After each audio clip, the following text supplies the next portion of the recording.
வெளிநடப்பு செய்த எதிர்க்கட்சித் தலைவர் எடப்பாடி பழனிசாமி செய்தியாளர்களை சந்திக்கிறார். அதனை நேரலையில் பார்க்கலாம். 2012 மத்திய நீர்வள கமிஷன் என்ற இயக்குநர் மீது உச்சநீதிமன்றத்தில் நீதிமன்ற அமைப்புகளுக்கு நாங்கள் தொடர்ந்தோம்.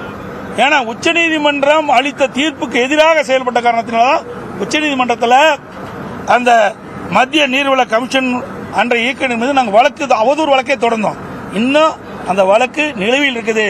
அந்த வழக்கு தொடர்ந்திருந்து காவிரி மேலாண்மை ஆணையத்தில் இந்த மேகதாது பொருள் கொடுத்து பாதிக்கவோ அல்லது எந்தவித செயல்பாடும் கொண்டு வரல. அது வரைக்கும் தடுத்து நிறுத்தப்பட்டது. ஆனால் திராவிட முன்னேற்ற கழக ஆட்சி வந்த பிறகு 1/2/2024 அன்று ஆணையத்தின் வரையறுக்கப்பட்ட பணி வரம்புக்கு அப்பாற்பட்டு மேகதாது அணை கட்டுவது பற்றி விவாதத்தை 28வது காவிரி மேலாண்மை ஆணை கூட்டத்தில் அனுமதிச்சிட்டாங்க. இந்த அரசாங்கம் வந்த பிறகு இந்த ஆணையத்து கூட்டத்தில் மேகதாது அணை பொருள் குறித்து விவாதிக்கிறாங்க. மேகதாது பற்றி விவாதம் நமது எதிர்ப்பை மீறி செயல்பட்டிருந்தால் உடனடியாக அனுப்பிய அதிகாரிகள் என்ன செஞ்சிருக்கணும்? உடனே அந்த கூட்டத்திலிருந்து வந்திருக்க வேணும், வெளிநடப்பு செஞ்சிருக்கணும், எதிர்ப்பு தெரிவிச்சிருக்கணும். ஆனால் அவர்கள் அந்த கூட்டத்தில் கலந்து கொண்டு ஒரு இக்கட்டான சூழ்நிலை ஏற்படுத்தி விட்டாங்க.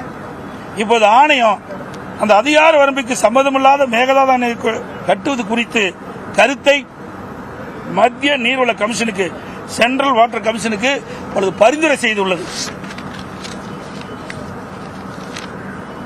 இதுவரைக்கும் நான் ஏற்கனவே சட்டமன்றத்தில் நீர்வளத்துறை அமைச்சருடைய கவனத்துக்கு கொண்டு வந்தேன். அவர் பதில சொன்னார்.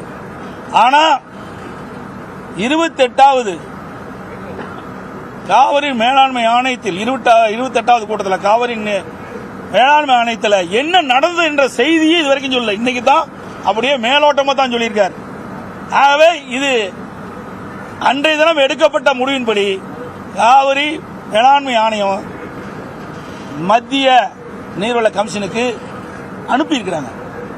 அந்த மத்திய நீர்வள கமிஷன் ஏதாவது முடிவு எடுத்து விட்டா அங்கே அணை கட்டின்ற ஒரு சூழ்நிலை ஏற்பட்டு விடும் என்ற அச்சத்தின் அடிப்படையில் நாங்கள் இன்றைய தினம் 0 அவர்கள் இதை எழுப்பணும்.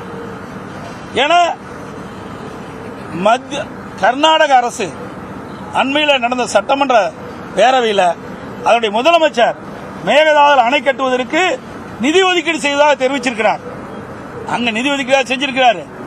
இங்க காவிரி மேலாண்மை ஆணையத்தில் அங்க ஒரு முடிவு எடுக்கப்பட்டு சென்ட்ரல் வாட்டர் கமிஷனுக்கு அந்த முடிவை தெரிவிச்சிருக்கிறாங்க. இப்படிப்பட்ட நிலைமையில இந்த அரசாங்கம் உடனடியாக நடவடிக்கையில் இறங்கி இருக்கணும்.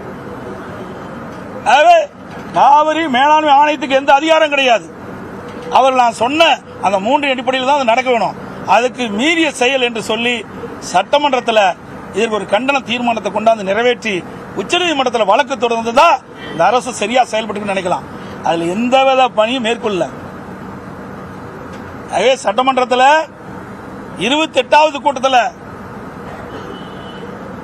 காவிரி மேலாண்மை ஆணையத்தில் எடுக்கப்பட்ட முடிவு சரியில்லை அப்படியே ஒரு கட்டண தீர்மானத்தை நிறைவேற்றியிருந்தா இந்த அரசை நாங்கள் பாராட்டியிருக்கோம். அதுவும் செய்யல. அது நிறைவேற்ற பிறகு உச்சநீதிமன்றத்தில் போய் வழக்கு அதுவும் செய்யல. இன்று ஒருவேளை காவிரி மேலாண்மை ஆணையம் அனுப்பப்பட்ட அந்த அடிப்படையில் சென்ட்ரல் வாட்டர் கமிஷன் ஏதாவது சாதகமாக செஞ்சுட்டா தமிழகத்துக்கு பாதகம் ஏற்பட்டுவிடும். அனைத்து இந்திய அண்ணா திராவிட முன்னேற்ற கழக அரசு இருக்கின்ற பொழுது உச்சநீதிமன்றத்தில் சட்ட போராட்டம் நடத்தி ஒரு நல்ல தீர்ப்பை பெற்று தந்திருக்கிறோம். அந்த தீர்ப்புக்கு இந்த 28வது கூட்டத்தில் எடுக்கப்பட்ட முடிவு பாதகம் ஏற்படுமோ என்ற ஒரு ஐயம் இப்பொழுது ஏற்பட்டிருக்குது. இன்றைக்கு ஒருவேளை மேகதாது அணை கட்டப்பட்டு விட்டால் மேட்டூருக்கு தண்ணீர் வராமல் வறண்டு போய்விடும்.